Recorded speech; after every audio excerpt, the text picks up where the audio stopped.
also love soul-aligned journaling. It's what I've termed, it's what I've created. And what soul-aligned journaling is actually writing from the space of what you would like your life to look like. And so when we begin to do that, we start to open up. Our soul, our inner being begins to speak to us through our words because there's power in your pen.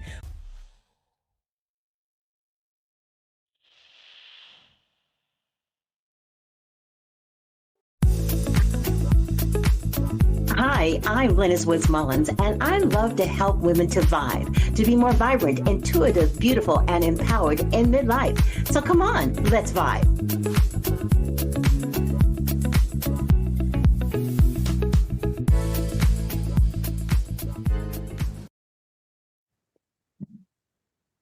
You know, in midlife, we go through so many transitions and so many attempts in many cases to maybe remake ourselves, do something that's better, healthier for ourselves. And sometimes we make it, sometimes we don't. But what about a situation where where you know that you have to get healthier or die?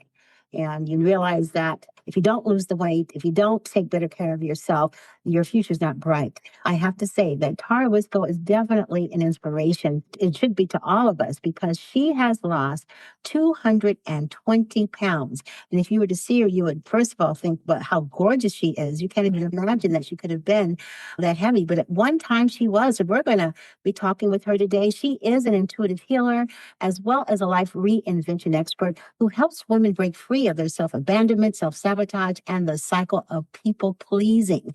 And after transforming her life by losing 220 pounds, naturally and overcoming some pretty deep emotional struggles, she now guides women to heal by releasing and limiting their limiting beliefs and also releasing those negative emotions and blocked energy that really keep all of us from moving forward with our lives. I'm so excited to have you here. Welcome to the Vibe Living Podcast. It's great to have you here today. Oh, thank you so much. Thank you for those kind words and that amazing welcome. I am absolutely honored to be able to be here with you. So thank you for giving me this opportunity. Oh, you're welcome. Of course, I'm going to ask you for your story because that's amazing. 220 pounds. Sometimes when people lose that kind of massive amount, that in itself can be traumatic, but you look beautiful all in one piece. So tell us, how did this journey begin? Oh, thank you. My journey began after going through a divorce and an experience of cancer and becoming a single mom.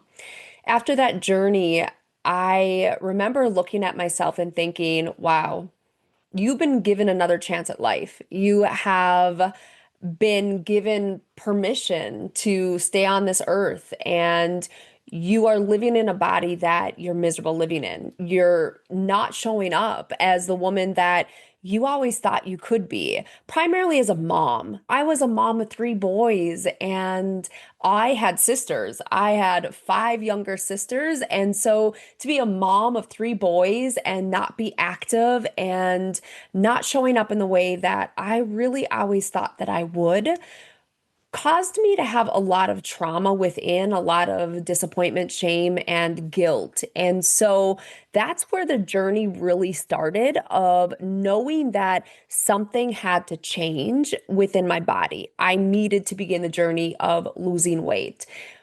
And it started oftentimes, I think, where every person starts, it's in trying to find those very fast fixes.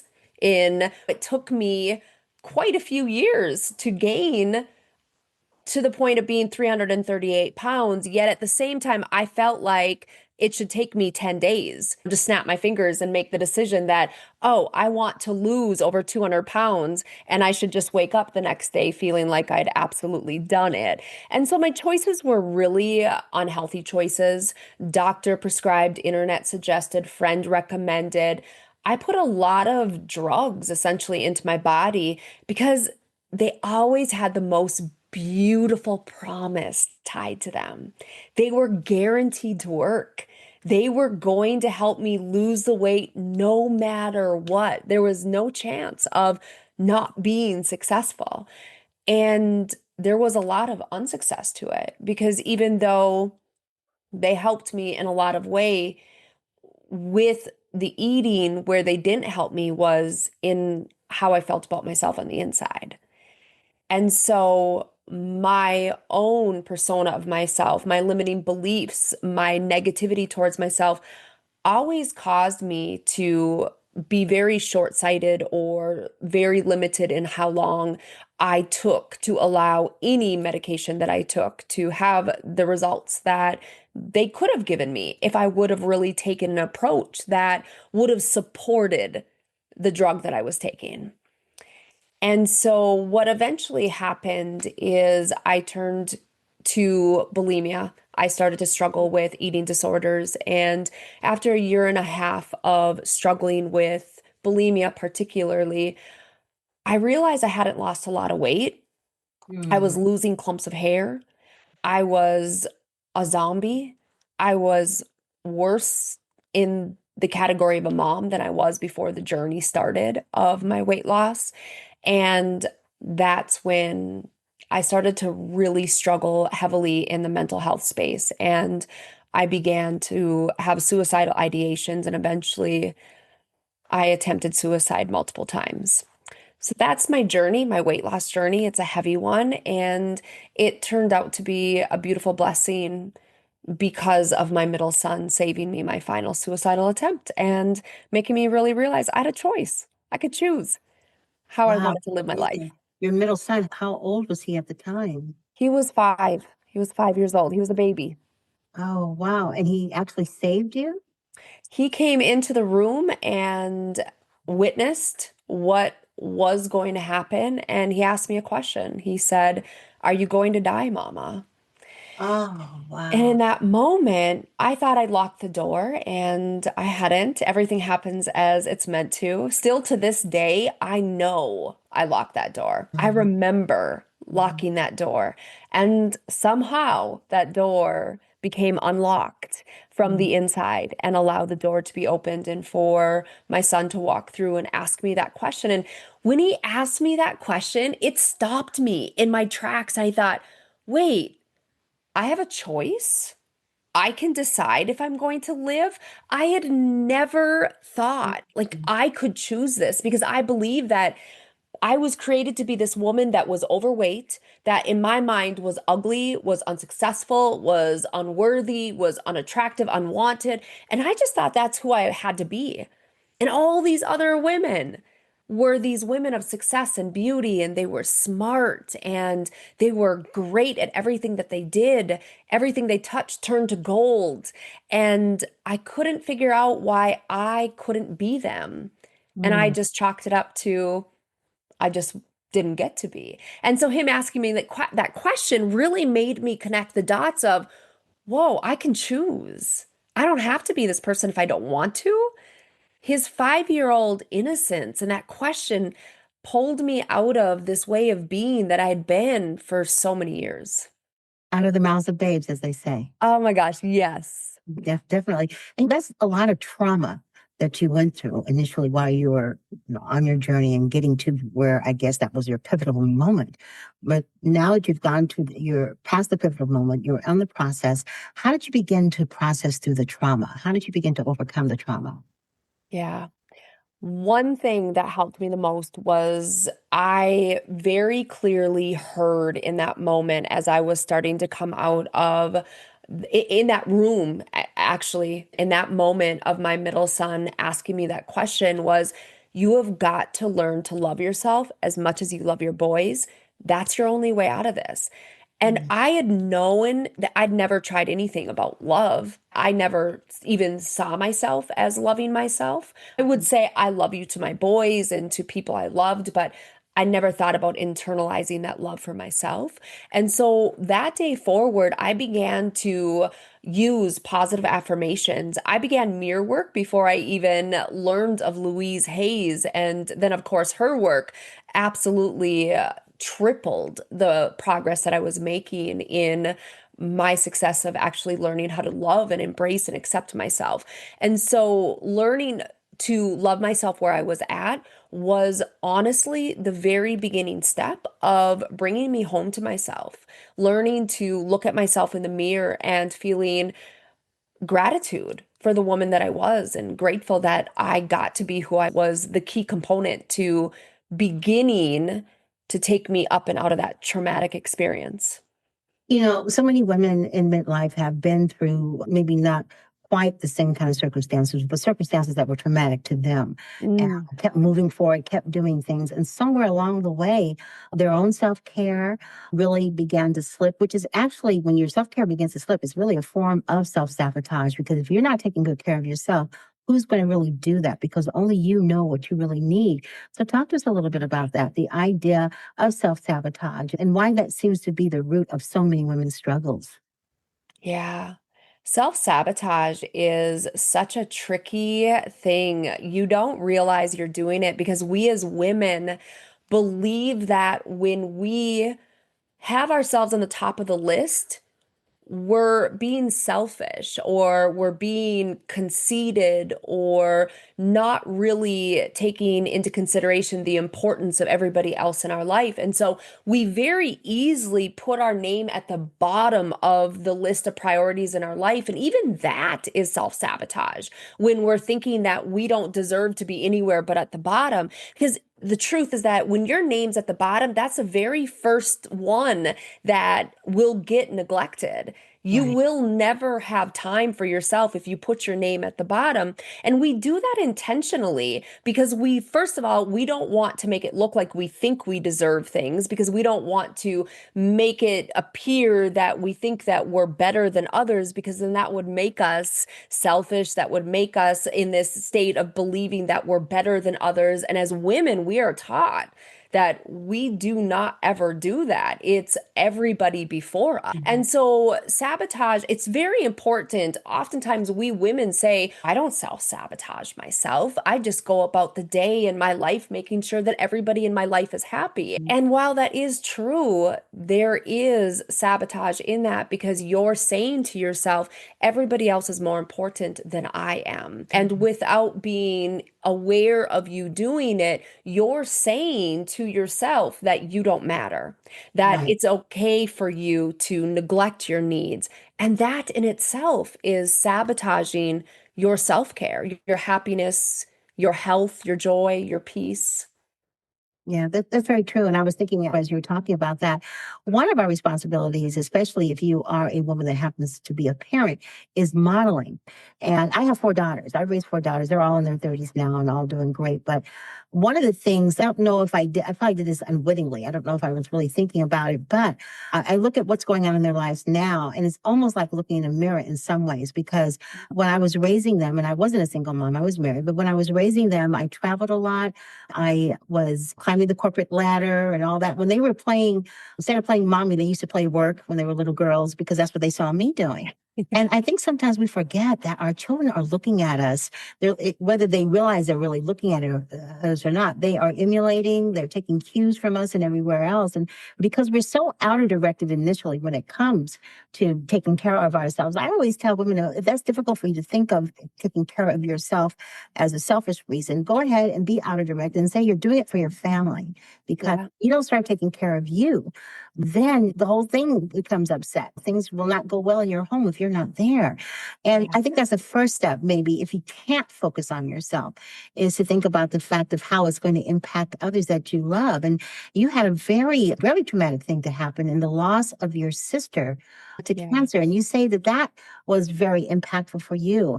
How was it impactful? And how did you go about adding that to the experience of what you're doing now? Oh my gosh. Losing Trisha, she was diagnosed with cancer in Christmas of 2022 and June of 2023. She was gone. So, a blessing that it was a very short experience of her fighting for her life, but sad that it was such a short journey. And in losing her, 5 days after her burial service, I sat and thought, did she really live the life that she wanted to live? Was Mhm. she herself? Did she live it fully as herself, or was she hiding her truth? And did she not ever get the opportunity to let people know who she was?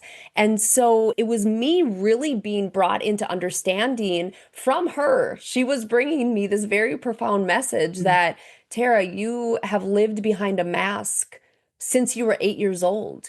You have shown up as someone that you believed you had to be in order to be accepted, loved, and wanted and not abandoned. And me asking that question in the relevance of Trisha really brought it in for me to be able to say, you're still alive, Tara. And what you're worried that Trisha didn't get to do, you're not doing it for yourself. And do this for Trisha. If you can't do it for yourself, do it for you. And that gave me, in that moment, I got up off the swing. I was sitting outside by our pond in the yard, and I came in and I started writing down all these things that I knew to be true about me. And I wrote down 5 things that I knew. That's after an hour and a half of working all on it. All I could think of were 5 things that were true. And they were all very basic factual things. I'm a mom of 5 boys or 3 boys. I'm a sister and I have 5 sisters. Everything was factual, but nothing was really, I didn't know anything about me. And so that was that pinnacle moment of going deep and uncovering exactly who I was. And in doing that work, brought me into connection with meditation. And when I went into meditation, I was connected with Trisha. Trisha met me on the bench. And at the same time, my higher self came and joined us in that experience. And my higher self said to me, I've been waiting for you for a very long time. You are a healer. You're meant to be here to guide women through healing. And you've had the journey of coming here through your experience, through your trauma. And the time is now. And in that moment, I turned to look at Trisha in the meditation to ask her, did you know about this? And she was gone. And I knew she brought me there in order to have me connected with my higher self to receive that message of, Tara, it's time to come home to yourself.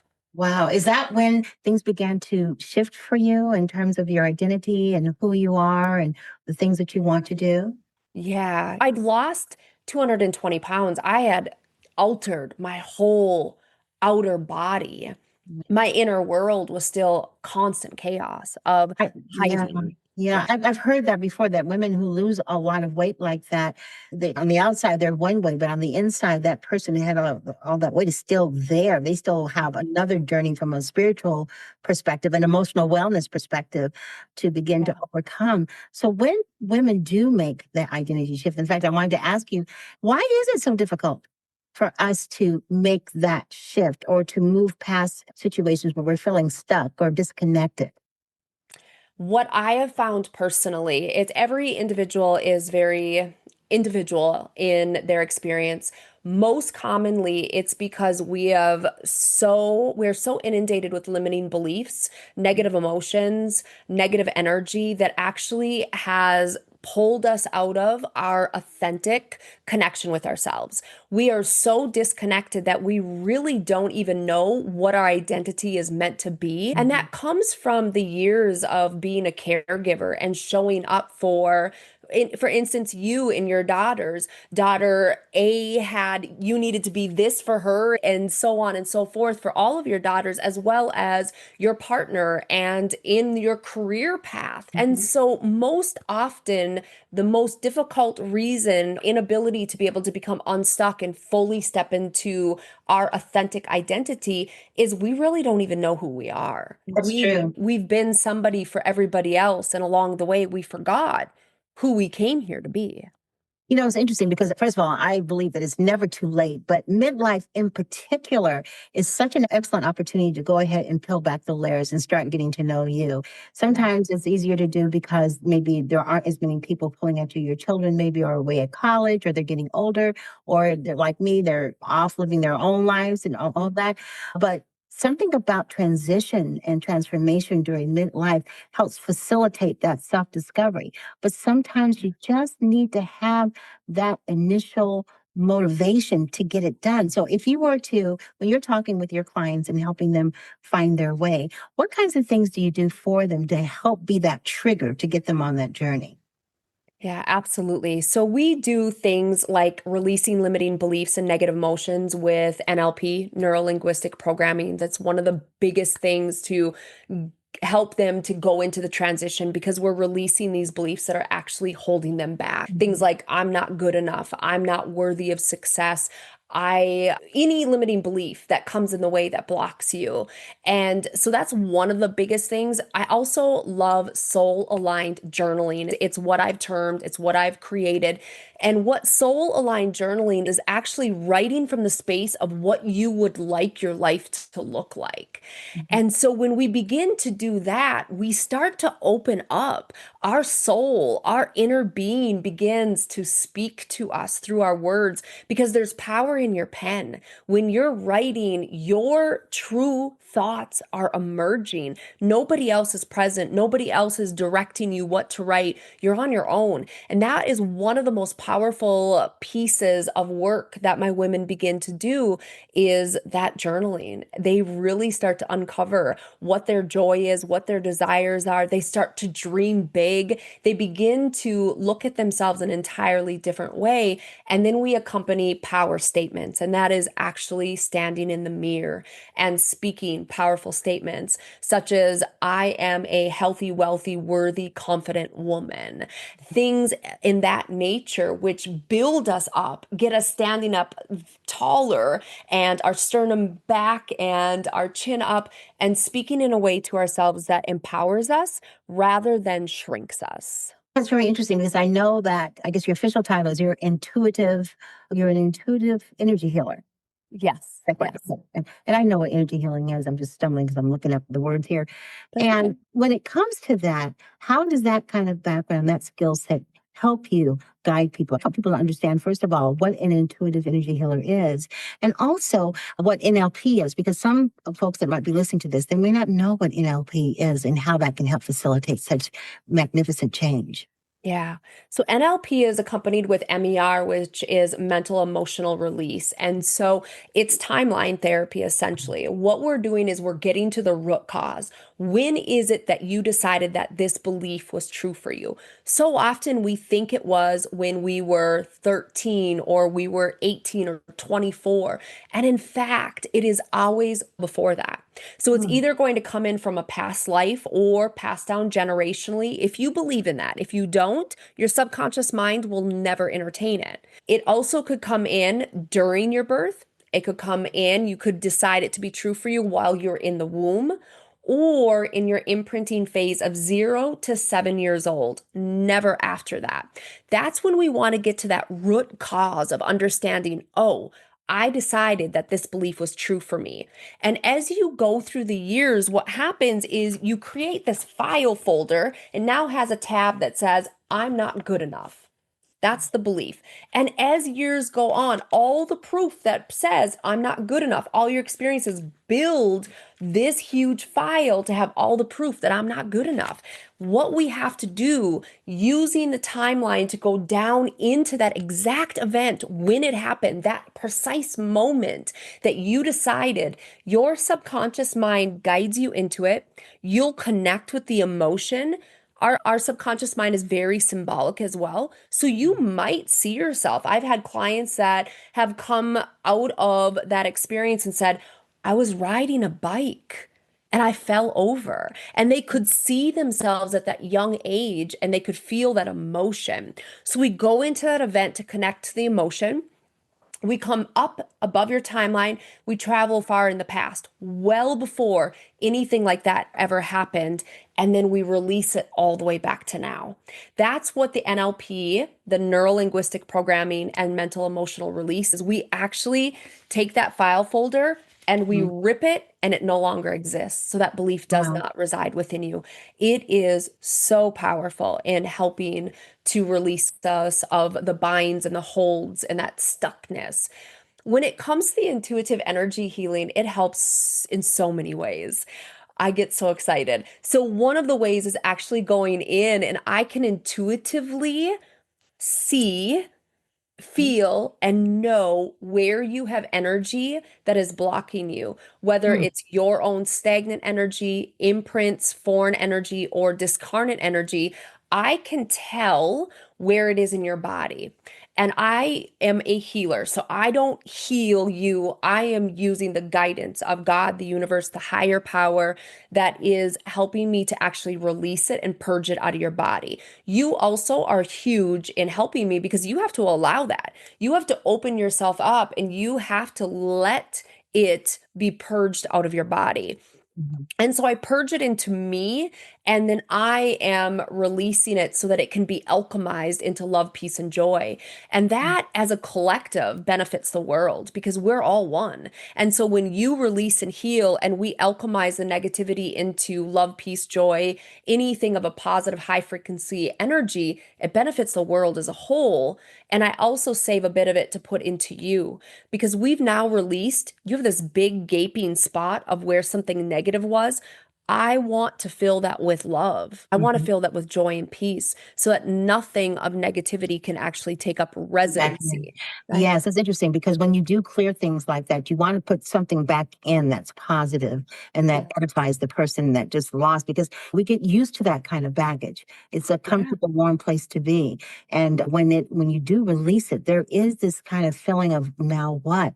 And so it's so important to be able to fill it back up with decreeing and declaring who you are or who you want to be or proactively saying, this is who I am. I've done a lot of work with energy healers. They all have different methods, but my big deal was not feeling that I was good enough to pursue my second career. I was suffering from imposter syndrome. And Oh, which is something that's very common. When I started my business, I was 51 years old, and that was almost 18 years ago. And I had a this block that even though I didn't have the education for what I wanted to do, but I did have a pretty good education with a PhD and a master's and all this other stuff. And but still, yeah, I didn't feel like I was prepared to run a business. And these were things that were running on the conscious level. But the even deeper piece was no matter how much educational experience that I got, I would never be good enough. And it took me a while to release all of that. And when we peeled back the layers to see where did that come from, it came from when I was learning how to ride a bicycle with my oh, grandfather. It wasn't anything that he said. It's just that I kept falling till finally he didn't say it, but the emphasis was we'll try again another day. And that to me meant we'll try again another day. And the other day didn't come right away. So it's like, okay, I guess I'm just not good enough for another day. I'll never be good enough. That's where it came from. And it took me a long time to get to that. But one day it was just a very fleeting memory, very fleeting. And then once I remembered that, then I remembered more details about that day, what happened and why we didn't, because he left the next day to go back home. And there were so many reasons as to why he didn't, but none of them had to do with his thinking that I was unable to do it. It's amazing how something so small could really, and a lot of women in midlife especially deal with the imposter syndrome. No matter how accomplished they are, I can remember when I was in corporate America, I've been in it for 25 years. I don't think there was one day that I didn't feel that any day somebody was going to walk in and fire me and say, I'm really not good enough. That's what drove me to climb that corporate ladder, to get into the C-suite and everything else, because if I didn't, I'd lose my job. And of course, that was ridiculous. But I took that and then carried it on to as an entrepreneur. And finally, it was an energy healer, a friend of mine, who told me, Liz, you got to release some of this stuff because you're not going to make it if you keep feeling like what you're doing isn't good enough. And after I released that, there was a lot of change in my relationships, a lot of change in how my business was going. There was a huge change in me. And I think one of the reasons I was interested in having you on to speak about it is how impactful energy healing can be and how it can change. And then coupled with your story, I would imagine your story and your metamorphosis even lends itself even better to the idea of how energy healing can really make a change in your life. yeah. Thank you. Wow, you have a beautiful journey that you went through. I It mean, was interesting. I love it. It was interesting. I honestly wish that I would have had healing back when I was 338 pounds.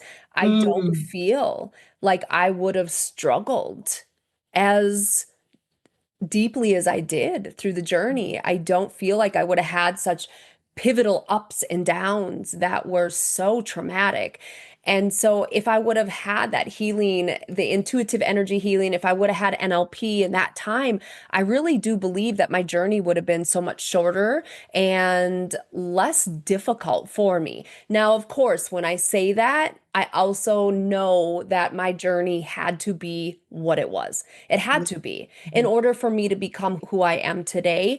And it's also why I knew NLP and integrated energy therapy, as well as the intuitive energy healing, had to be part of my offerings because I wanted to bring women home to themselves. I wanted to help them rise so much faster and with less struggles and stress than what I went through because it doesn't have to be difficult. It doesn't have to be grueling and heart-wrenching and feeling like you have to throw in the towel every second of the day.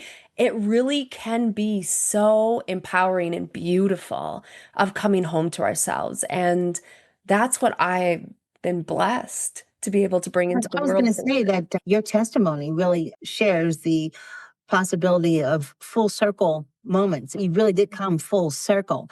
I was thinking, gee, probably you needed to experience the fact that even if you lost everything from the outside, there's still the internal work that needs to be done. We have a Yeah. tendency to be such a surface oriented society. It's based upon how people look. If you're pretty and beautiful, you automatically get an in for something, and but the person could be a horrible person. They still have those looks. So we have a tendency to be really surface level. And I think that's one of the things that's gotten us into trouble before we are as a country. Without getting political, I think we can all agree that these are difficult times. And it's time maybe to take a look at our ideologies and the things that we have been clinging to for so long to say, is that really working for us now? And it really does start with each individual person doing that. I believe if each individual person did the work that they needed to do internally, that we all need to do, we'd be in a very different place. I always say that we have two kinds of people. You have the walking wounded, and then you have the walking wounded who decide they want to heal. And Yes. I'm on that journey. I think you're always in a state of becoming, always working on yourself, always growing, always in a state of becoming. And then once you have gotten to that point where you have become, you really have became, you're gone to another level. That's the end of that journey for what you have to learn on this plane.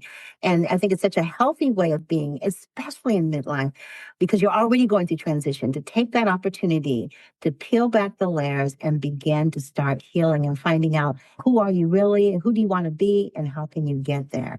And I think working with someone like you could definitely make a huge difference. Thank you.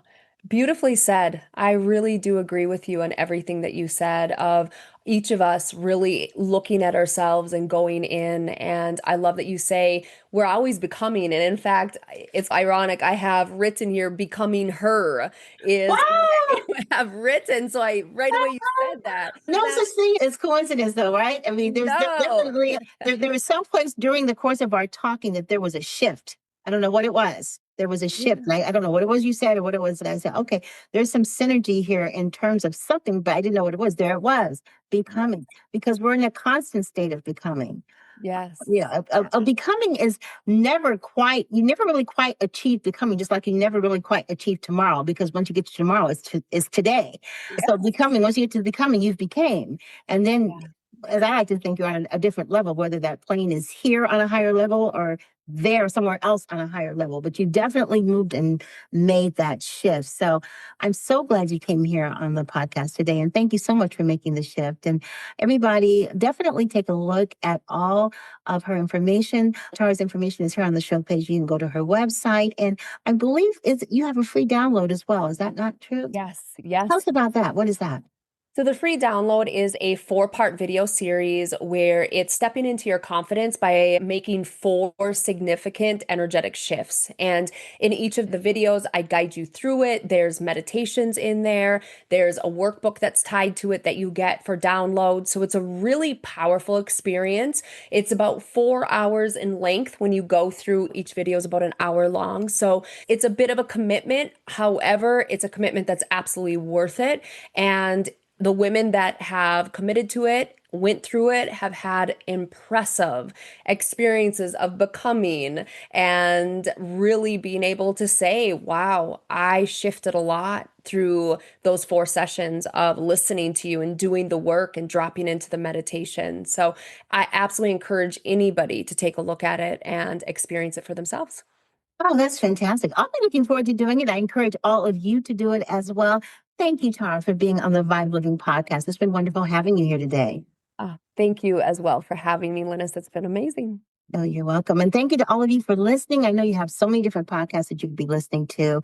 Thank you for making us we're in the top 5% of podcasts in the world. So that makes me feel really good. But most importantly, I'm hoping that each time you listen to the podcast, there's something, an aha moment, a key takeaway, something you want to share with someone else. So please take the time to comment and share this podcast. We love reviews. I'd love to hear your reviews as well.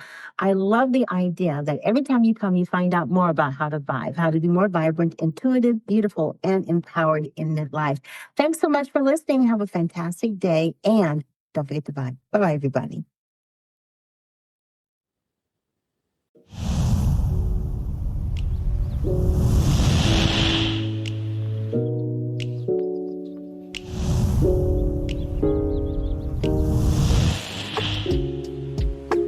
Thanks for listening to the V.I.B.E Living Podcast. And don't forget to subscribe, like, and comment, and share this podcast. Have a fantastic day, and don't forget to vibe. Bye-bye, everybody.